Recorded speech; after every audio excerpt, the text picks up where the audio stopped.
শবে বরাতে হালুয়া রুটি খাওয়া যাবে কিনা? শবে বরাতে হালুয়া রুটি খাবেন, কি কারণে হালুয়া রুটি খাবেন ভাই?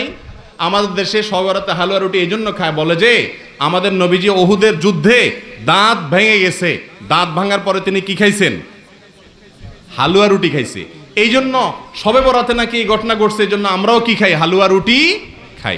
এখন আমার প্রশ্ন হলো, নবীজির দাঁত ভাঙছে ওহুদের ময়দানে, যদিও সেটা শাবান মাসে ভাঙে না, এটা ভুয়া কথা, তারপরেও ধরলাম এই মাসে ভাঙছে, তো ওনার দাঁত ভাঙার পর উনি হালুয়া রুটি খাইছে। আপনি আস্তে আস্তে এরম তাগড়া তাগড়া ভালো দাঁতে আপনি হালুয়া রুটি চাবাইতেছেন, এটা তো নবীজির সাথে তামাশা হলো। কি বলেন?